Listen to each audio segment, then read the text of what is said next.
کہ کبھی نوجوان اور گھوڑے یہ دونوں میدان جہاد کی زینت ہوا کرتے تھے. کبھی نوجوان گھوڑے یہ میدان جنگ کی زینت ہوا کرتے تھے. لیکن دکھ کی بات یہ ہے کہ دونوں شادیوں پہ ناچتے ہیں. گھوڑے بھی ناچ رہے ہیں، نوجوان بھی ناچ رہے ہیں. اللہ جہاں شرم کرنی چاہیے وہاں شرم آتی نہیں. اللہ میں حیران ہوں حضرت کہ ناچتے ہوئے کسی کو شرم ہی نہیں آتی. ناچ رہے ہیں پاگلوں کی طرح. اور میں حضرت جب دیکھتا ہوں نا خود کو بھی اور اپنے معاشرے کو بھی تو میں پھر حیران ہو کے سوچتا ہوں کہ یار یہی وہ امت ہے جس کو اللہ پاک سے حضرت موسیٰ علیہ السلام نے مانگا تھا. یہی وہ امت ہے، ہم ہی وہ ہیں. دیکھتا ہوں خود کو کہ ہم ہی وہ ہیں کہ جن کو اللہ پاک نے حضرت موسیٰ علیہ السلام سے مانگا تھا، اور موسیٰ علیہ السلام نے جن کو اللہ پاک سے مانگا تھا. الواحد تورات عطا ہوئی، حضرت موسیٰ علیہ السلام تورات پڑھ رہے ہیں، نبی علیہ السلام کی امت کی شان لکھی ہوئی ہے. پڑھتے ہیں یا اللہ امت مجھے دے دے. جواب آتا نہیں یہ امت میں نے اپنے احمد نبی کے لیے خاص کر دی. پھر پڑھتے ہیں یا اللہ یہ امت مجھے دے دے. نہیں یہ امت میں نے اپنے احمد نبی کے لیے خاص کر دی. پھر پڑھتے ہیں یہاں تک کہ بار بار پھر آخر پہ عرض کرتے ہیں یا رب کریم اگر یہ امت مجھے نہیں نہ دینی تو پھر اس طرح کر مجھے اس امت میں داخل کر دے دیں. تو میں حیران ہوتا ہوں دیکھ کے کہ یار ہم ہی وہ لوگ ہیں کہ جن کو اللہ سے مانگا گیا، پھر جن میں شامل ہونے کی دعائیں کی گئی ہیں. ہم ہی ہیں. حال تو دیکھو امت کا. کبھی نوجوان اور گھوڑے یہ میدان جنگ کی زینت ہوا. اور میں اسپیشلی جو نوجوان ہوں پتر تو اتنا سونا لگتا ہے نا اللہ کو گھوڑے پہ بیٹھا ہوا، لیکن گھوڑا ناچنے نہ جا رہا ہو، گھوڑا میدان جہاد میں جا رہا ہو پھر سونا لگے گا. پھر تو اللہ نے کتنی قسمیں کھا لی جی. واللادیات ذبحا فالموریات قدحا فالمغیرات صبحا فاثرن به نقعا فوسطن به جمعا. تو اتنا سونا لگتا ہے اللہ کو گھوڑے پہ بیٹھا ہوا، لیکن گھوڑا اور تو دونوں ناچنے نہ جا رہے ہو، تو اور گھوڑا میدان جہاد میں جا رہے ہیں. لیکن دکھ کی بات ہے کہ وہ دونوں ہی ناچنے جاتے ہیں. اس بیچارہ تو بے قصور ہے جی، وہ تو خود نہیں ناچتا، اس کو تو ہم نچاتے ہیں، لیکن ہم خود ناچ رہے ہیں.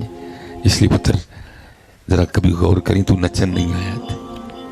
تو وہی ہے جس کے لیے قرآن میں اللہ کہہ رہے ہیں کنتم خیر امت اخرجت للناس. یہ خیر امت ہے، ناچ رہے ہیں. اس لیے پتر جتنے نوجوان بیٹھے ہیں آج مزار پہ محفل ہو رہی ہے، پتر کدی نہ نچی ہو.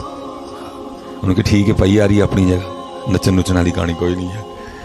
میں امت محمد ہوں، میں کو ناچنے والا کبھی نہ ناچ. اور میں تو حیران ہوں پتر بندہ نعرہ حضرت علی دا مارے تو مار کے حضرت علی دا نعرہ باز نچے.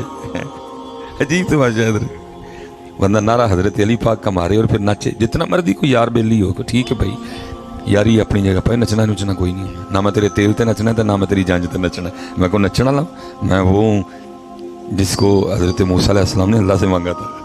میں کو نچنا لا، دفق مارو ان ساری چیزوں کو. اور میں تو حیران ہوں نعرہ حضرت علی کا مار کے پھر ہمارے نوجوان کیسے ناچ لیتے ہیں. تو میدان جہاد کے لیے ہے، تو ناچنے کے لیے نہیں ہے میاں. اس لیے تو اقبال نے کہا تھا بے خبر تو جوہر آئینہ ایام ہے، تو جہاں میں خدا کا آخری پیغام ہے. خودی کو کر بلند اتنا کہ ہر تقدیر سے پہلے خدا بندے سے خود پوچھے بتا تیری رضا کیا ہے. کہ محمد سے وفا تو نے تو ہم تیرے ہیں، یہ جہاں چیز ہے کیا لوح و قلم تیرے ہیں. نہ تو ناچنے کے لیے نہ گھوڑا ناچنے کے لیے. تو بھی میدان جہاد کے لیے، گھوڑا بھی میدان جہاد کے لیے. اور یاد رکھنا حضرت یہ لکھا ہے کتابوں میں کہ جس کے دل میں کبھی بھی جہاد کی خواہش نہیں جاگی، دل ہی نہیں کدی کی تھا، نہیں کدی جاواں ہوتے منافق مرے گا. جہاد نچن لئی نہ تو ناچنے کے لیے نہ گھوڑا ناچنے کے لیے. تو بھی میدان جہاد کے لیے اور گھوڑا بھی میدان جہاد کے لیے. لیکن دکھ ہے ویسے تو بہت کم موقع ملتا ہے. اللہ پاک نے یہ جو ایک سونی ڈیوٹی لگا دی ہے، بڑے معاملوں سے بچ جاتے ہیں. وہ کاڑ شاڑ بھی آئے تھے کہنے بھائی اسی عیسائی وال چل رہے ہیں، اسی کاڑے چل رہے ہیں، جان بچ جاتی ہے. لیکن کچھ جگہ ہم بھی پھنستے ہیں، وہاں انکار کا کوئی سوال ہی نہیں اٹھتا، اتنا کلوز معاملہ ہوتا ہے. تو پھر جب حضرت وہ منظر دیکھنا نا گھوڑے کے ناچنے کا بڑی تکلیف ہوتی ہے. میں کہتا ہوں کہ وہ گھوڑا بول نہیں سکتا، انہوں بولنا آندا ہے تو واہ بھی گالاں کڈے. ان کو چوڑے ہو آپ تے نچو، مینوں کانوں نچاڑ دے، میں تو میدان جہاد کے لیے ہوں. آپ تے نچو مراسی ہو، تہاڈی غیرت مر گئی ہے. تمہیں سمجھ ہی نہیں آ رہی کہ تم امت محمد ہو، تمہاری تو غیرت مر گئی ہے۔ نوجوانوں کیا ہو گیا تمہیں؟ وہ بیچارہ کہہ نہیں سکتا حضرت، اگر اس کو خدا طاقت دے دے تو وہ بول اٹھے ہو، جاؤ دفعہ ہو، نچو جا کے۔ میرے لیے کس نے تمہیں کہہ دیا کہ میں ناچنے کی؟ کیا تم نے سورہ عادیات نہیں پڑھی؟ وہ میں میدان جہاد کے لیے ہوں، آؤ چلیے کشمیر کٹے، ساڑی تو غیرت مر گئی سارے چوڑے ہو، آپ بھی نچن ڈے ہو، میں نے بھی نچان ڈے ہو، آؤ فلسطین چلتے ہیں۔ اگر نہ فلسطین لے کے گیا، میں فلسطین جانے کے لیے ہوں، میں کشمیر کے ہوں، میں برما جانے کے لیے ہوں، میں شام جانے کے لیے ہوں، تو ہی کی بیعت نچان ڈے ہو، میں نے پڑھ کے تو بیچارہ بول نہیں سکتا۔ وہ بیچارہ اس کو کبھی زبان دی جائے وہ کہہ دے، وہ جا کی کر جا، تو بھی کو ہوش کر، تو وہ ہے حضرت موسیٰ علیہ السلام نے مانگا تھا، یا اللہ مجھے دے یہ امت، کیا تیرا ناچنا دیکھ کے مانگا تھا؟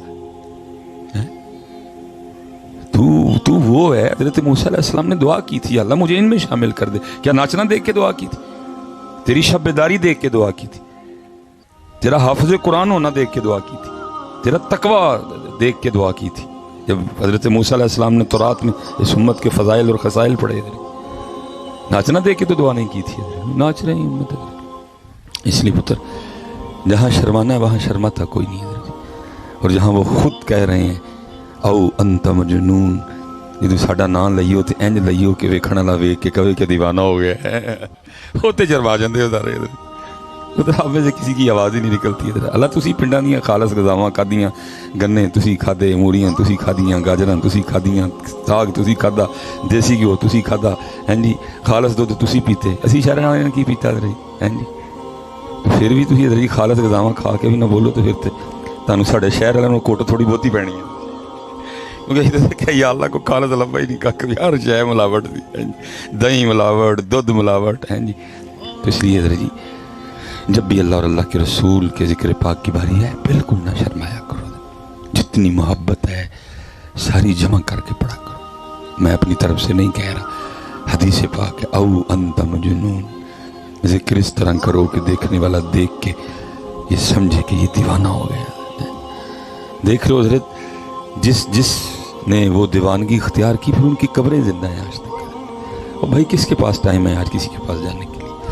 مردے تو مردے حضرت جی، زندہ لوگوں کے پاس جانے کے لیے کسی کے پاس ٹائم نہیں ہے حضرت، ایسی نفسہ نفسی ہے حضرت۔ لیکن دیکھ لو داتا صاحب رات بھی دن چڑھا ہوا ہے، بابا فرید رات بھی دن چڑھا ہوا ہے، بلے شاہ رات بھی دن چڑھا ہوا ہے، لوگ قرآن پڑھ رہے ہیں، لوگ درود پاک پڑھ رہے ہیں، لوگ سورہ یاسین کی تلاوت کر رہے ہیں۔ کیوں حضرت؟ کیونکہ حضرت انہوں نے اور کچھ بھی نہیں لیا، انہوں نے اگر لی تو صرف یہ دیوانگی لی ہے حضرت، اور وہ دیوانگی پھر ان کو ایسی زندگی دے گئی کہ جس زندگی کو کبھی موت نہیں آئے گی۔ کہا نا میاں صاحب نے، جینا عشق نمازاں پڑھیاں وہ کدی نہیں مردے، ہم تو زندہ مر گئے ہیں، جو غافل ہے وہ مرا ہوا ہے، جو اللہ اور اللہ کے رسول پاک سے غافل ہے حضرت صاحب وہ مرا ہوا ہے، وہ کوئی نہیں زندہ حضرت۔ ہم نے تو زندگی کا مزہ ہی نہیں چکھا کوئی بھی۔ کیا آپ کے خیال میں حضرت جی صبح اٹھنا، ناشتہ کرنا، کپڑے بدلنا، یہ زندگی؟ تو بھائی یہ تو جانور بھی کر رہے ہیں، وہ بھی رات کو سوتے ہیں، وہ بھی صبح اٹھتے ہیں، بچے ان کے بھی گھر ہوتے ہیں حضرت، بلکہ آپ سے اور مجھ سے زیادہ ہوتے ہیں حضرت ان کے گھر۔ نہیں، زندگی آمد برائے بندگی، زندگی آمد برائے بندگی، زندگی بے بندگی شرمندگی ہے۔ زندگی تو بندگی میں ہے، جس نے صبح اٹھ کے فجر، اس نے کیا مزہ